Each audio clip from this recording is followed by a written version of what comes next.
fake behind you? Or is that real? No, that's the real thing. Oh, look at that. Look at you. Oh, Awesome. shit, man. Yeah, I'm thinking, okay, the guy's a distiller, but maybe that's fake bullshit. I don't know what he's doing. No. We do things the hard way here, which means everything's real. Good way to do it. Why do it easy when you can just make it really complicated? That's right. So where are you exactly then? Like where? This is in the this is at the back of our distillery. We're actually underground here, and it's our aging cellar. So we haven't got into our whiskey program yet, but we're aging cocktails, pre-batch cocktails in these barrels. So barrel aged Negronis, like pre-done.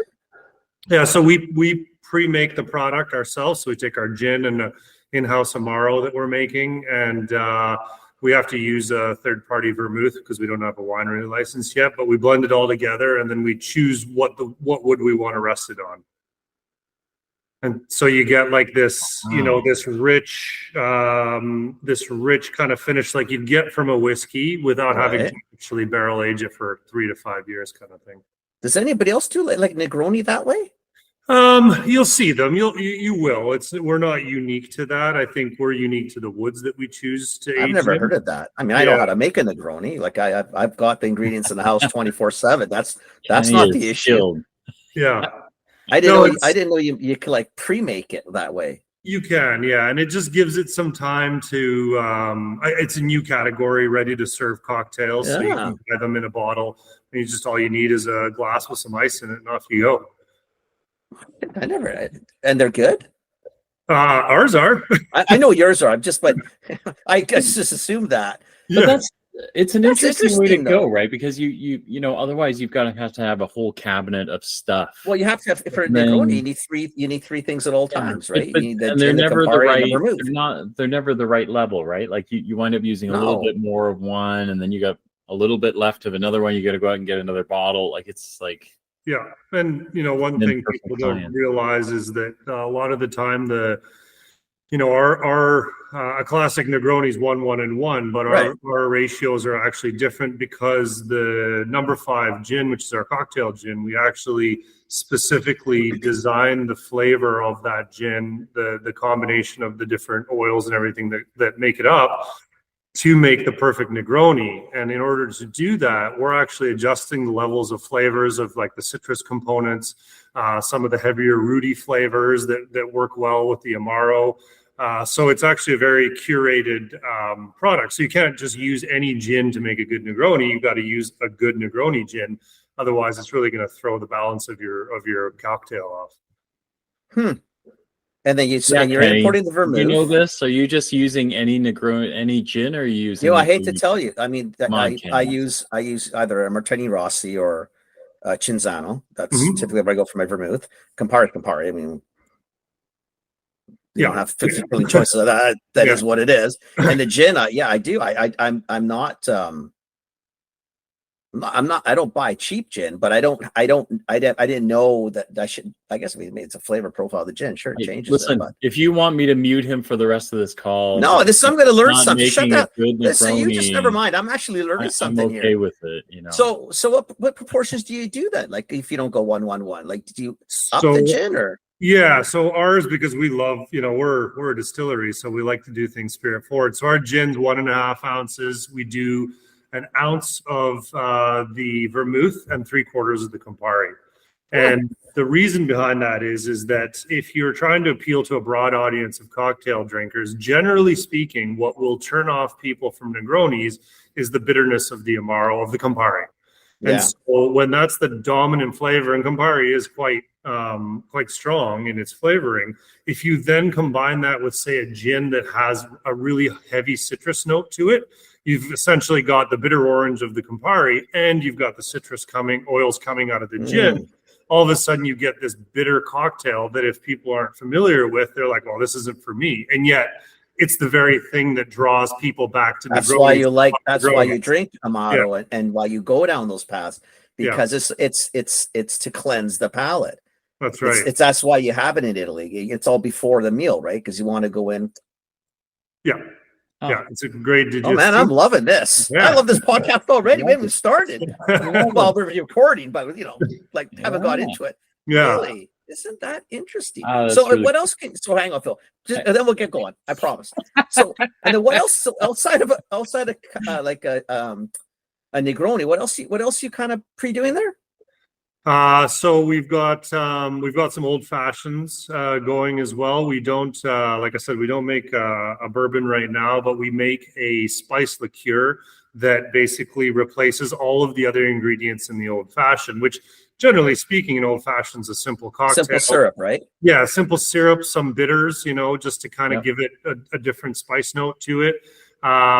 So we've actually created a liqueur that has a lot of that richness that kind of balances out the certain harsh elements of a bourbon, and creates again an incredibly smooth cocktail. And the intention is again to broaden the audience, because it's one of those very spirit forward cocktails, and we want to make some of these kind of gateways for people's exploration into a new genre of cocktail drinking, as opposed to just I'll just have a vodka and orange juice. Yeah, and the barrel really does what the barrel helps us with is twofold. One, it allows those flavors to marry together in a vessel. It takes a few months for some of these components to really blend well together, but obviously you get the inherent flavors of the barrel. The ones behind me are mostly bourbon barrels that have been used since as a whiskey barrel, and so you're actually getting a number of generations of flavors that are in that wood, and as the alcohol that's in there expands and contracts, the cellar that I'm in right now is climate controlled, and so it acts more like a bourbon aging cellar as opposed to a whiskey one, and by that I mean it gets really warm in here during the day because we actually pipe the heat from our distilling equipment into this room, because it's all radiant heat. We're using liquid to cool the stills down. So that radiant heat gets pumped through here. And so the temperature in this room can get as high as 35, even 40 degrees sometimes in the summer. Wow. That's warm. And the intention of that is that if you heat alcohol, it expands and it wants to essentially, kind of move. And so it moves into the wood of the barrel. And so that exposure to the wood is where it actually all that magic happens with all of the different, components, the molecules that are inside the liquid.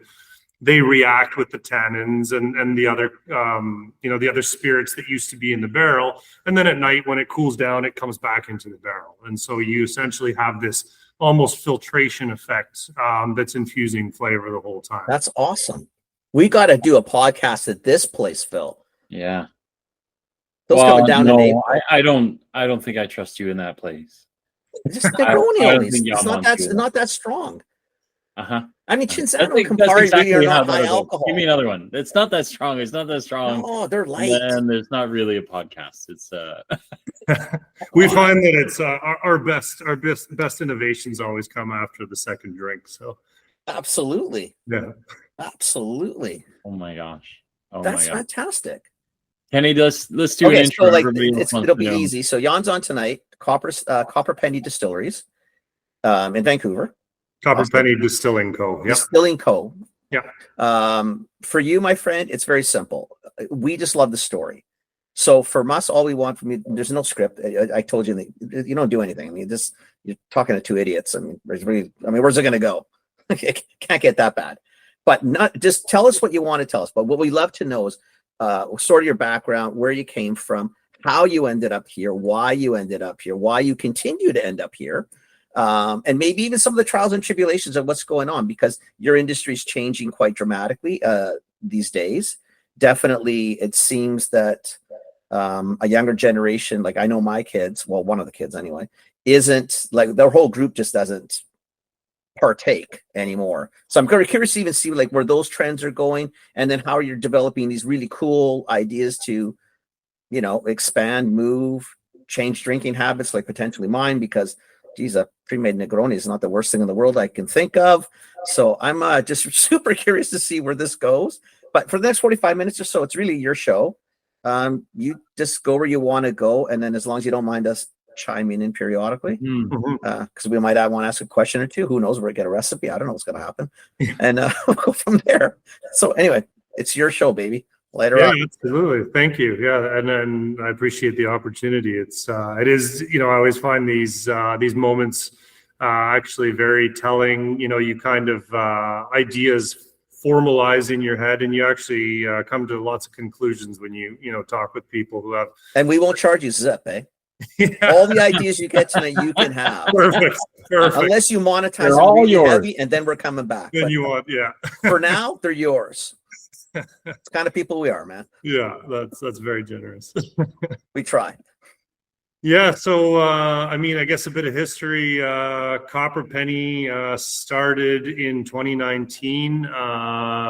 This was before our wonderful transgression into the pandemic days, and we couldn't have seen that coming, obviously. And myself and my partner, who is my partner in marriage as well as in the business, we were both working previously in the film industry here in Vancouver.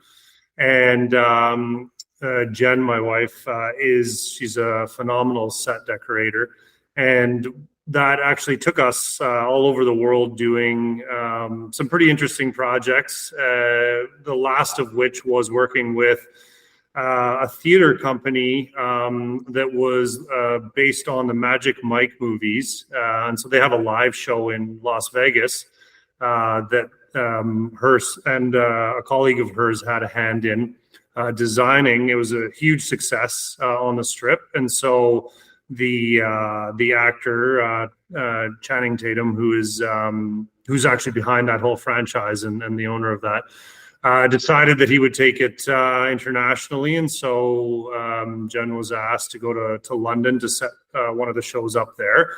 Cool. Which put us in the middle of, Gin Central, essentially. Gin heaven. Yeah, it was, I'd actually always avoided London traveling because, from a logistics perspective, it was kind of a nightmare. Mm-hmm. And this was the first time that I actually got to spend some time there and kind of get engrossed in the culture. And I was absolutely blown away by it. And we very nearly didn't come back from that trip. We almost kind of, pulled up the tent pegs and stayed in Europe. Wow. And, we started to realize what was unique there with gin was that it was so intertwined with culture. And it really kind of brought to light the fact that spirits have this unique capability to really absorb and tell a story, and better yet, because it actually is a product that does not spoil. In fact, usually it actually gets better with age. It becomes a means of telling a story, and it can do that internationally. And what we realized very quickly in exploring kind of the world of gin, both in London and then as we traveled subsequently after that, was that everywhere we went, gin had a distinct flavor and kind of soul everywhere you went. And so, to give you an example, a Spanish gin does not taste like a gin made in Australia, does not taste like a gin made here in British Columbia. And the reason behind that, we discovered, was that even more so than perhaps a wine where people talk about terroir, which is very much a physical reflection of the land, the side of the mountain that the grapes are growing on, the dirt, and the historical kind of makeup of the soil there. Gin has that element to it, but it has as much, if not more, cultural significance, because in Australian gin, they use botanicals that are available that are indigenous to Australia. So you're not going to find those anywhere in the world other than, in the outback in Australia. So things like wattle seed, lemon myrtle. Those only grow on the Australian continent. But then you also have botanicals that have been brought there by immigration. There's a huge European contingent in Australia. And so they brought over their own spices and for cultivation and cooking. And so those two kind of worlds get blended together in the gin, and then you have essentially a reflection of that kind of, that culture there. And so it is very much a storytelling device, but it also it doubles as kind of a social medium too, because it does lower people's inhibitions. They like, it's kind of that coming together of people in that third place, as a lot of people talk about. And so this was fascinating to us. And so, like I said, Spain, totally different, heavy citrus components. It's lighter gin. Here we focus a lot of the time on things like pine needles. Spruce tips is a common one, and that's a very BC thing because we have a lot of that here. Arbutus bark, kelp from the ocean. These are all things that are so unique to this spirit that it is one of the most diverse categories in the spirit world. And so that was fascinating to us, and we got hooked on it. And when we came back from one of these trips, I had found a book on distilling, and we had made a rudimentary still, and I guess you could call us moonshiners at the time. We started experimenting. Luckily, loving that side, man. This is awesome. We love this. It was the Wild West, because it's an interesting place to be, because legally you're not allowed to consume spirit that is produced by but you can own the equipment and you can experiment with it as much as you want. You just can't actually consume it. So I grew up in Trail, right? Yeah. Italian background. Can you guess what we did in September and October? Exactly. And so, this was, I had a passion for brewing beer in an earlier life. I went to school here in BC at SFU, and we were poor, starving students, and we had to subsidize our at the time, significant partying habits by making our own beer, because we couldn't afford the amount that we drank at the time. And so we actually got very good at brewing beer with a good friend of mine.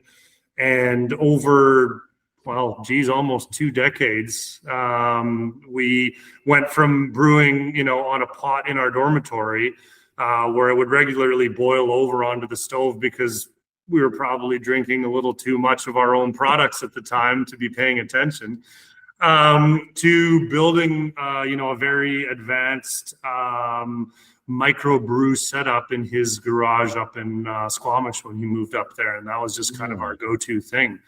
So, you're smarter than most. Most of us dedicate most of our time to learning how to consume as much of it as possible, right? But we never occurred to most of us to actually try and fix the supply problem. Yeah, I did with wine for years.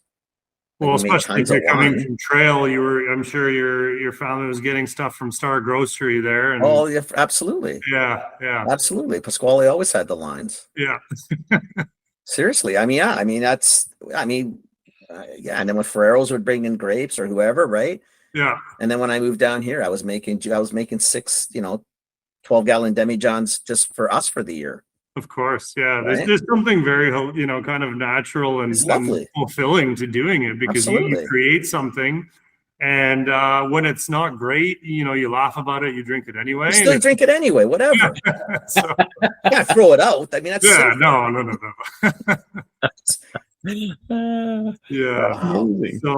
Yeah. So these. It was interesting how you go through life and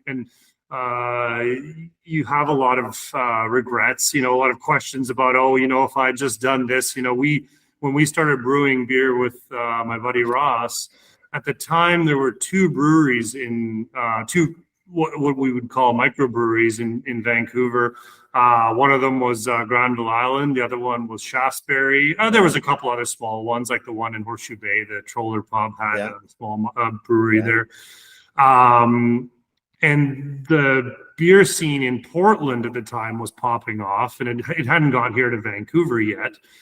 And we were like, surely there's got to be, people in Vancouver that want to drink something other than, Molson or Kokanee or whatever lager that was prevalent here at the time. And I mean, we should have probably, doubled down on that and actually paid attention one morning after, waking up from a big bender and done something about it. But we didn't. And that is what it is. Oh, you missed that one. Whatever. Yeah. And so, the one of the main reasons Copperpenny actually exists was Jen, had kind of gotten sick and tired of me lamenting about some of these missed opportunities. And she had she's not a beer drinker at all. In fact, she quite dislikes beer.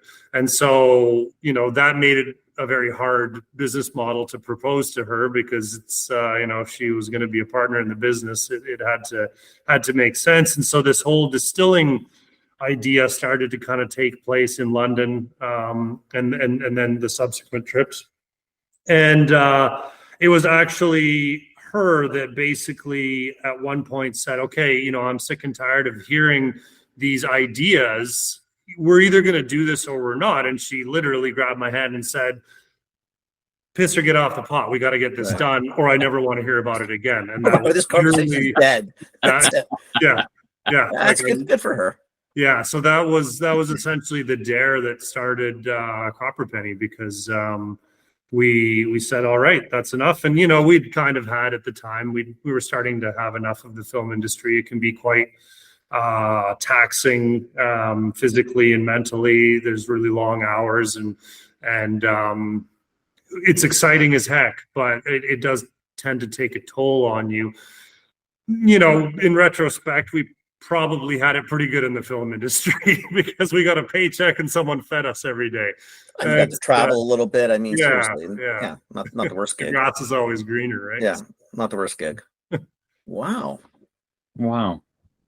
Yeah. Okay. So that was kind of, and talk about kind of, a lot of people ask, like, what really kind of kicked the can over the edge? And we had met the manufacturers of our distilling equipment, our stills, in London as well, by complete happenstance. It had nothing to do with what we were doing there. We were very curious about gin, and the company's name had come up, and we just happened to run into them. And that same trip, I actually went to Amsterdam, where our equipment is made, and they kind of talked about their approach to distilling, which is extremely non-traditional. It is very disruptive technology in its own right, and that was the kind of the final piece that would have never happened if it wasn't for us being there at that precise moment, being interested in gin specifically. Right. And it was the business side of distilling that they kind of answered, because it's great to have a dream, but how do you actually execute on that? And if it wasn't for their equipment and their application of distilling technology, we wouldn't be where we are today. Right. And I can talk more about that at great length, actually, at this point. Well, I mean, it is a little bit different, right? Like, if you make things that go to farmers market, you like, there's no disrespect intended, right? There's craft in everything you do, but figuring out like barrels and how you produce and how long it stays in there, the temperatures, like all of it, whether it's wine, beer, or spirits, it's not. There's a science, obviously. There's a lot of art, and there's a lot of nuances. It's a whole different thing, right? Like if you make energy bars or you make cereal bars, like if you cook a little, you've got some intrinsic knowledge that you can translate. You got to learn some stuff, but to kind of go from homebrew beer from college days to then like to a sophisticated kind of drink.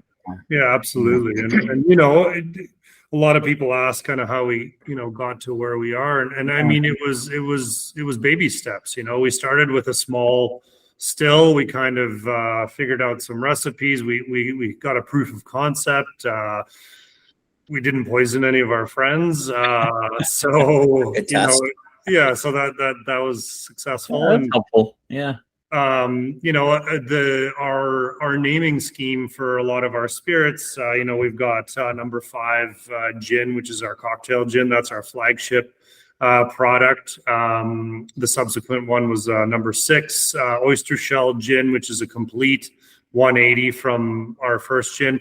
Those numbers actually reflect not only recipes but actual progressions in our business, because the first 4 gins, a lot of people ask, where's number 1, 2, 3, and 4? They exist, but they're very, I would say, classic London dry style gins. Your Bombays, we did something like a Hendrick style gin, and so these were experiments to prove that we actually had the kind of the repertoire to produce those products that we already liked and knew that were available. But we don't make them because there are other alternatives out there that are very successful. And so we didn't want to emulate those exactly, because it is a very competitive market. And, at the best of times, you get drowned out through the marketing of these huge companies. And then on the shelf, just like any beverage industry, you get lost in the shuffle because of the amount of SKUs that are out there. So we really set out to produce something that was that really spoke to our audience, and it had to be a broad audience. We realized that it couldn't be hyper niche because there isn't a business model in that. Not in a short time frame that's needed to be. That takes years. Yeah, exactly. And we knew we had to survive the first, call it 5 years, which, we're only 2 years into operations at this point. But we were aware that was, and that was a large part of our decision by why we didn't start Copperpenny in Whistler, which was the original dream, was to be a Whistler distillery where we could, turn the stills on in the morning, go ski a few laps, come back, pour a few cocktails in the distillery and rinse and repeat.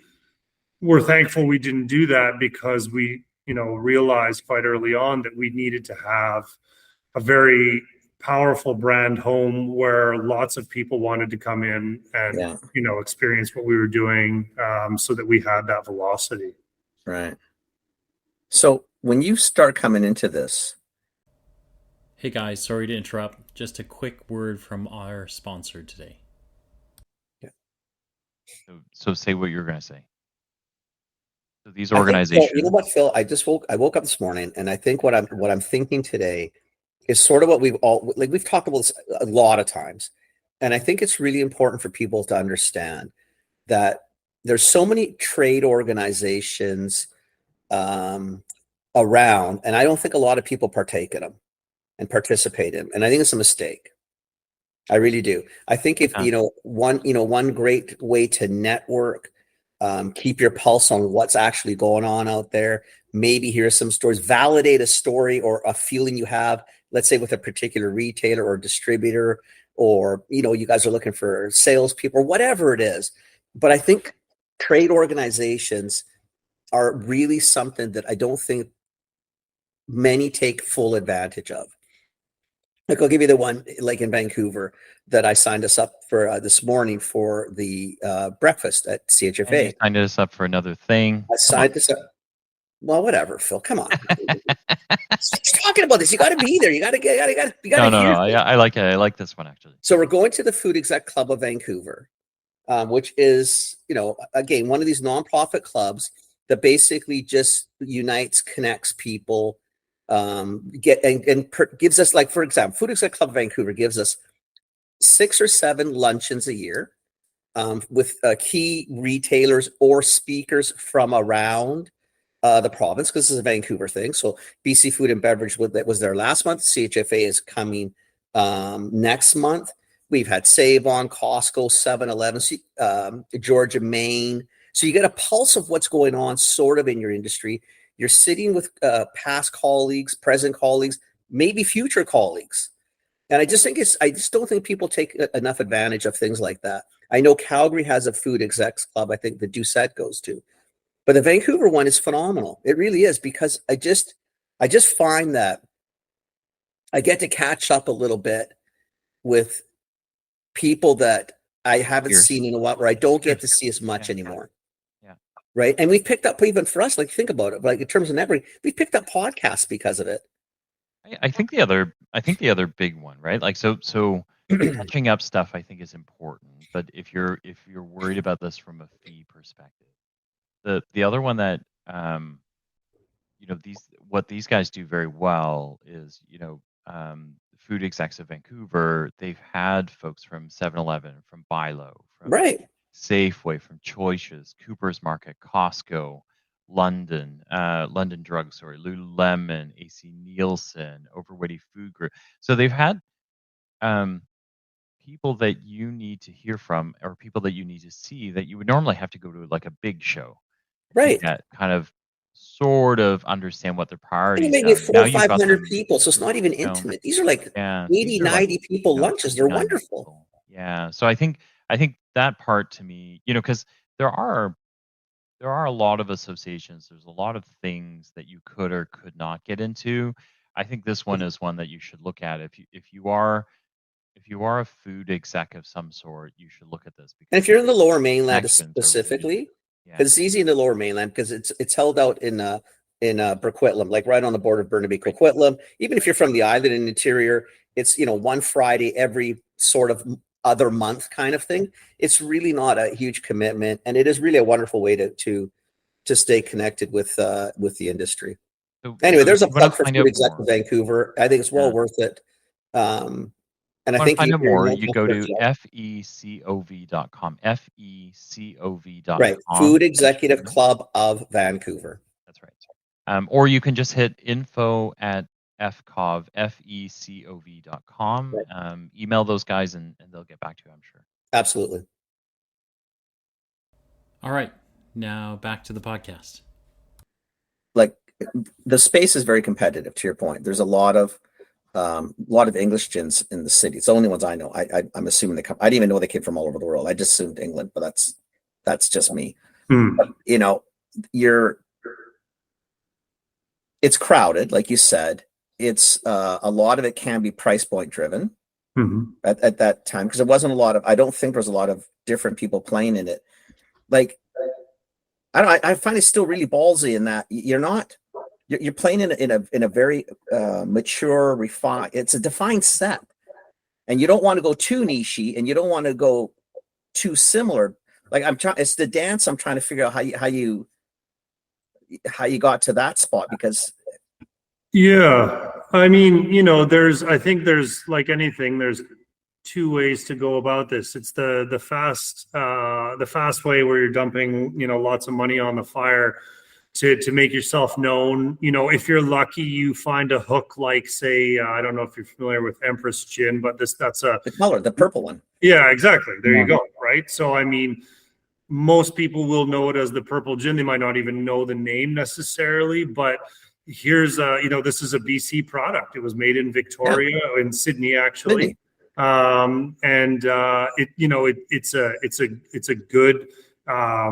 a good gin. It has, obviously, the color and the fact that it changes color when you add. Well, it's beautiful to watch. It's lovely. Yeah, it looks stunning in a cocktail, and so that's one way of doing it. And of course, other companies do it just by brute force, and they just drop a ton of money on it. We've learned since that in the spirit industry, it's about 25% of revenues goes to your marketing budget, right. Which obviously at our size is insignificant compared to a huge corporate brand that's doing hundreds of millions of dollars globally. So that's a hard battle to fight, and so we realized early on that we really had to start at a very grassroots level, but we needed, like I said, that velocity. And so that's why we chose our location carefully, which was here in the, the brewery district in Lower Lonsdale, North Van, right. Where we're surrounded by that culture already. We have 7 breweries within a 2-block radius of us. It's an incredibly concentrated area of beverage manufacturers. And So we don't singularly draw people to our location. We do that as a collective with the brewery district. And so that alleviated a little bit of the work at the beginning because we already had an audience that was walking past our door every day. Right. And so the things that we didn't realize that would be beneficial to us is that it's nice to be the odd man out, you know, in a 2 blocks of breweries. Eventually people are going to want something a little bit different. And, you know, we're definitely the late night spot here.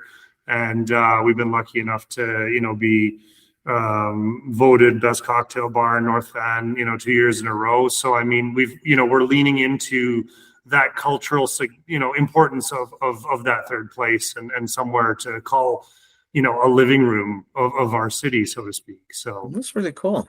Yeah. That's really cool. That's really cool. Some really creative products too. Like, I mean, the oyster shell gin, we saw that at the awards, right? And then, but you've got figgy pudding and night blossom gin, which is super cool. Yeah, so those are, you know, like we said in the beginning, we identified that we needed to have a core product that would just have legs and really solve a lot of problems. And we were, you know, very lucky with Gin 5 in that we actually didn't even know how to phrase our tasting notes for that gin. You know, our joke was that it was just fucking good gin, you know, and that's kind of what we always said. We're like, nothing wrong with that. It just works. And so we sent we sent it off to a gin competition or a spirit competition in London, UK. Nothing against London, Ontario, of course, but it was, you know, this is kind of the place of gin, and so we figured if we sent it in to this competition, you know, it costs a couple $100 to enter, you know, a spirit into a competition, and then, you know, a bit of extra cost to ship it there and all that sort of stuff. We figured at the very least we would get professional tasting notes from judges, right? As a result. And you know, a couple of months went by and we kind of forgot about it because we were, you know, trying to stay alive, keep the doors open. And we got a phone call from the UK, which we missed about 2 or 3 days in a row, and finally we kind of connected, and it was the Spirits Masters from the UK where we had submitted it, which is we now know probably one of the preeminent blind tastings of spirits in the world, and they were calling us back, and we were like, sweet, you know, how do we do? And they said, well, you know, you didn't win a silver or gold or anything like that. We're like, that's fine. I mean, our goal here was to get some feedback, and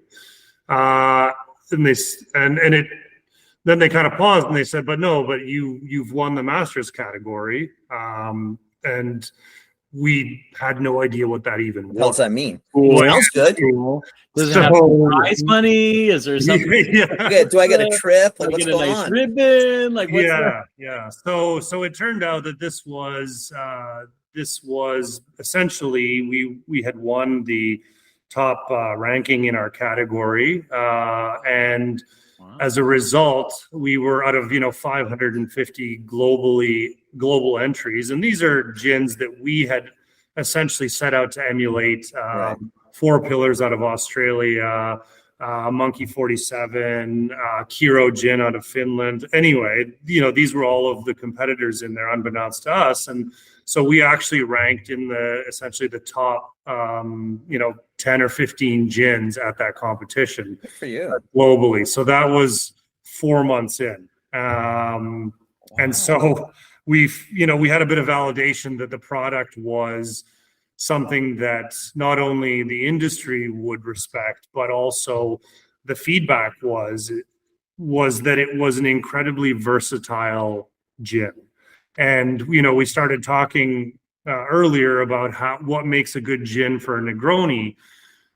It just happens that gin also is incredibly good in a sidecar, in a martini, in a sour.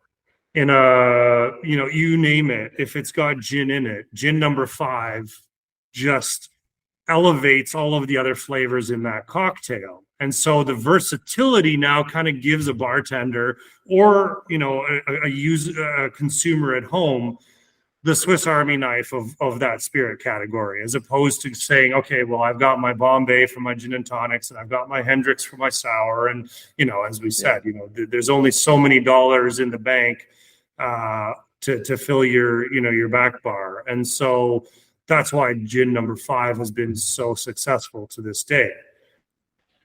So gin number 6 was, we basically rode number 5's coattails for the first year and a half of operations, which was phenomenal because, we were sleeping 2 hours a night and barely keeping, the ship pointed in the right direction. So number 6 was essentially kind of our love story to British Columbia. And, we both grew up here in North Van, and we wanted to make a gin that was very much culturally significant to the BC that we knew. And for us, that was the coastline of British Columbia. And we set out early on to make something that was not just land-based, but also took into account the ocean, because that was such a huge part of our upbringing, being in Vancouver and traveling to all the islands. And it was actually kind of a chance occurrence that we were working with Fanny Bay Oysters, which is another, kind of wonderful local venue here in BC. They have world-renowned oysters. As we found out that we saw them on the menu in Spain when we were there. All over the world. Yeah, it's crazy, It's like, hey, that's that's us. Yeah, you're proud of that. That's awesome. And so Fanny Bay and their team had actually asked us if we had any ideas for a gin that we could make for them for use in their restaurant here in Vancouver.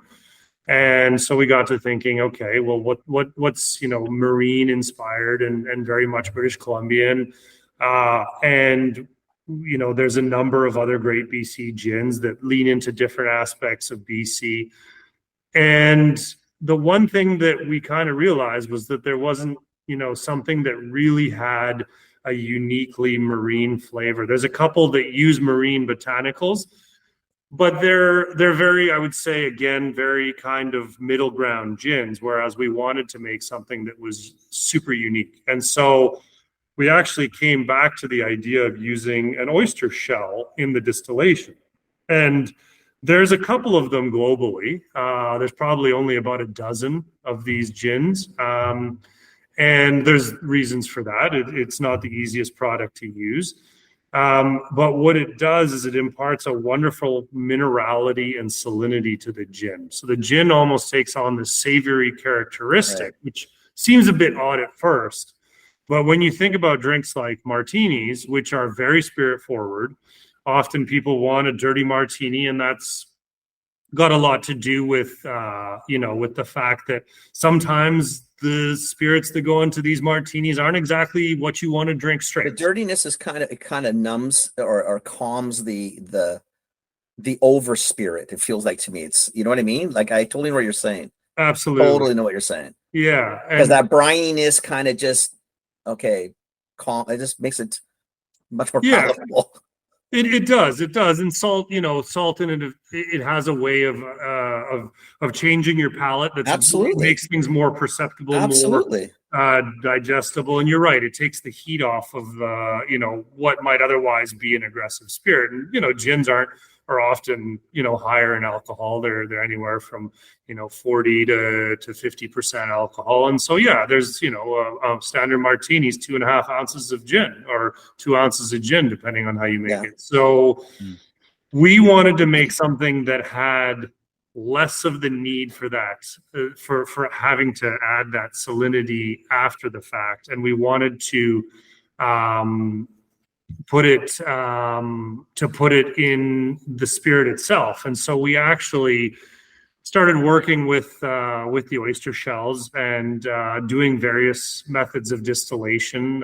You could put your botanicals in what we call the vapor stream, which means that you're boiling the alcohol, the neutral spirit below the botanicals. And as the vapor passes through those botanicals, it's actually grabbing some of the flavor molecules from those botanicals and carrying it out as a spirit. You can also put some of the ingredients into the boiler itself. So you're kind of accessing different flavors there. And so there was a lot of trial and error to kind of get to where we were. But the end result was that the gin itself, like a dirty martini, it has the salinity that comes from the ocean that is captured, is locked in the shell of that oyster. And it also pulls the minerals that make up that oyster shell. And both of those have a muting effect on the alcohol itself. And they also impart a tremendous amount of flavor, which is fantastic for us because we now have a spirit that is incredibly smooth to drink on its own. And so it already presents in a martini. You don't need to make it a dirty martini because it already has elements of that in it. And so we're essentially putting that whole cocktail category on its head a little bit by, kind of avoiding some of that issue. So it's kind of cool. And that one's doing well. It is. We were super lucky to win the BC Food and Beverage Product of the Year award in 2023, which was huge for us. It was again validation from our community here in British Columbia that this was something that was unique to the market, and I like to think represents kind of the best of British Columbia and the innovative kind of nature that we have here. I mean, there's over 70 distilleries in BC now.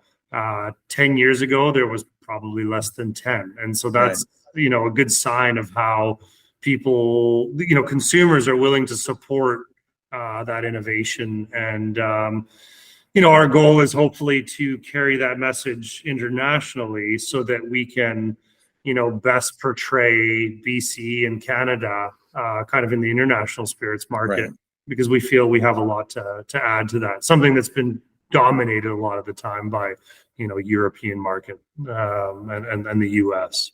It's Kenny referenced it at the beginning. So I'm curious because it seems to be opposite to, I guess, what we see in some of the young folks, right? Is that there's kind of this explosion of distilleries and, kind of growing, but then we do see the younger folks not partaking as much or getting distracted and getting into, things that they can inhale as opposed to imbibe, right? Like, do you find that? Like, is this,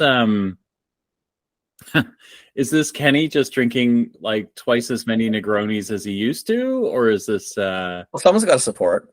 Yeah, yeah, and certainly the trends are showing that. Our demographics, I would say, are probably the early 30s, right up to if you're still healthy and can consume it in your 80s. It's a pretty broad audience. I mean, a lot of that has to do with our approach to the experience. We are firm advocates of drinking less, drinking better, and that's we weren't even aware of some of the things that were going on when we were in our, I guess, youth, consuming spirits. The amount of impurities and inferior products that are out there that really do a disservice to the spirits market. And that's something that we've really set out to set us apart from other producers. That real focus on removing impurities and that's a huge element of what we do. Specifically to the audiences, I think you noted that. I think there's this misconception that people are just not drinking because they want to be healthy. That's not really the case. It's just being supplanted by other intoxicants that are just more trendy right now. Right. And you can go into detail with it, but the reality is that all of these other things are, in large quantities are also unhealthy. And so it's just it's a trend. I don't think it's spirits and alcohol in general has been around for, 8,000 years, so if anyone's curious about how far that does go back, there's an audio book called Proof. And it essentially, it's extremely well written. It puts alcohol at the center of every historical turning point since the invention of alcohol back during the Egyptian, or actually it was pre-Egyptian. It was like the Etruscan era or something like that, where they were, making alcohol on, cowhides or something like that. But it's funny because when you think about it, penicillin exists because Louis Pasteur was asked by a brewery to find out why 1 out of 2 fermentations went horrifically wrong and basically, rotted. They weren't trying to find penicillin. They were trying to figure out why, what they didn't know existed at the time, which was bacteria, was spoiling those batches of beer. Right. And as a result of that, we ended up, in his later years with, something that essentially was one of the, saving graces of civilization at the time. So it's actually quite fascinating, how much, whether people love it or hate it, how much alcohol has had as kind of a central theme in our kind of evolution. Totally. And like you said, some negative, some not negative. Of course. So most of it not. I mean, from a European background, it's different. I mean, it's not consumed the same way it would be consumed here. No. It is like a Negroni, for example, is to cleanse a palate. Mm-hmm. You have that prior to eating. An Amaro or a Grappa at the end to help digest.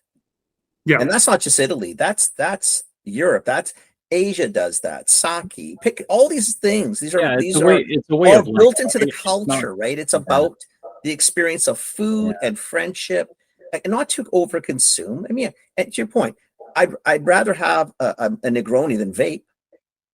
I don't know what kind of shit you're thinking. You think you're not putting into your lungs. Of course. Let's be very clear. You're putting out. You may as well smoke. Yeah. I don't understand the benefit. I don't get that at all. Well, but to be fair, like vaping wasn't around when you started, right? No. Like a smoke and a drink kind of went hand in hand, really, right? Like it is what it is, right? It is because it was always meant as something else. You went to a bar, you had a drink, a smoke seemed to go right with it, right? Like it just they kind of go hand in hand. Like vape is a young, it's a kid, right? No, totally. that came up. But I do think, that alcohol as a way of life is different than an expression of rebellion, right? So it's I think it's like anything though at that point. Like I personally, I mean, since I've had gout, it's very hard. I really have to manage, what I do, right? But to be honest with you, like, not having a glass of wine during a meal, which I don't much anymore, it's the shits. Not having, the drink before, the drink after, quite frankly, for me, is the shits. I mean, I tell you, I loved it. I loved the whole aspect of it. Especially we have so many friends. You sit down, it's just, you shoot the shit and you're, it's not to get drunk. It's really a social thing, Absolutely. It is, and I think you touched on it, well, with the cultures that, I would say kind of focus on the experience of it. A lot of the time, most of the time, these product, these spirits and the wines and the beer, they're consumed in conjunction with food, right? This isn't, something you're, unfortunately, it's that the binge culture of kind of modern drinking that has really, and I mean, don't get me wrong, that there have been many instances in history where this has become a huge problem to the point where they outlawed it completely. Yeah. And so, of course it's some common middle ground that you have to look for, but you're right. When uses, when kind of applied in a healthy lifestyle, it was always meant, as a medicinal product, right? I mean, it was a way of capturing healthy botanicals that humans would otherwise not ingest, right? I mean, you've got to think about the history of gin has a lot to do with the fact that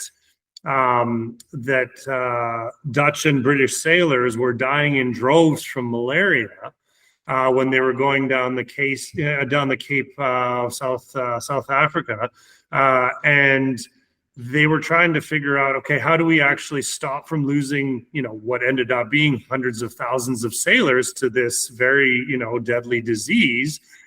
They discovered, that the bark of the cinchona tree, the cinchona bark, which has an element in it called quinine, which you find is the main ingredient in tonic. The reason that tonic exists is because quinine is extremely bitter. It's what gives tonic that bitter quality. They realized that the sailors wouldn't consume the quinine on its own because it was repulsive, and so they started to mix it with sugar, which made it more palatable. But what makes a tonic even more palatable is gin. And it turned out that sailors and gin and tonic went together the best. And it helped them out going into battle, and so so all of a sudden something that was very purposeful became all of a sudden this underpinning of their culture. And so, Dutch courage comes from that concept. The whole idea of the British Navy, has a lot of its origins around the gin culture. And so, that's the part that fascinates us. And, alcohol has a very unique capability to extract flavors and to preserve them. Yes. And that's what's very, we kind of thrive on that. It's awesome. Very I love cool. it. I love Very it. Cool. We're like almost up on our hour. I know. I'm really glad you came by. I know all these things I didn't know before. Well, I had to drag him in, Phil. Let's be serious. It was like twisting his arm, like holy moly, man. Yes, we own that one. That's the one thing that we've kind of battled with is it's there is so many directions that this business pulls us, and at no time can we ease off the gas pedal because the task list is no, you got to get stuff done, right, man? It's what it's about. Yeah, but I'm glad you did take some time to talk to us, because I do. I find it fascinating. I was very fortunate to be able to try it when we were judging, and I was actually worried about it too, because I thought, Jesus Christ, oyster shell, like, is it going to taste like massively salty? Is it going to taste fishy? Because you don't know, right? You're thinking, I don't know what the hell this thing's going to do. Like, why would you put it in? You're doing it for a reason, so you're kind of thinking, like, you go down and then you have you thinking, shit, this is okay. Like, this is not even close to what I was expecting. No. This is damn good. Yeah, and that's it's an interesting interesting thing, because I find that it's a gin that is from the gin perspective is somewhat polarizing, because again, it is a kind of a deviation from the norm. The norm in gin is a London dry, which is somewhat citrus forward. It's got those juniper notes.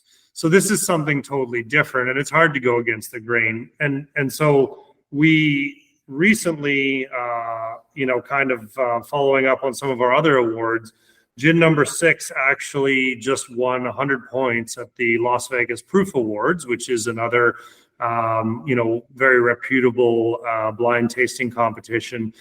And in order to win 100 points, you actually have to have a 35 out of 35 judge quorum that not only is this the best gin in the category, but also the best, basically the best spirit in the class. And so we were absolutely blown away that we ended up getting 100 points for that gin, because part of me thinks that out of those 35 people, there would have been at least one person who would have had some concerns about what you were saying, that it was a deviation, or that it, kind of didn't fall into the regular parameters of a gin the way people think. But I think because of a lot of the things I mentioned, in that it is a very approachable gin once, you get over the name, and that it works so incredibly well in martinis, which is, essentially one of the main cocktails that gin is used in.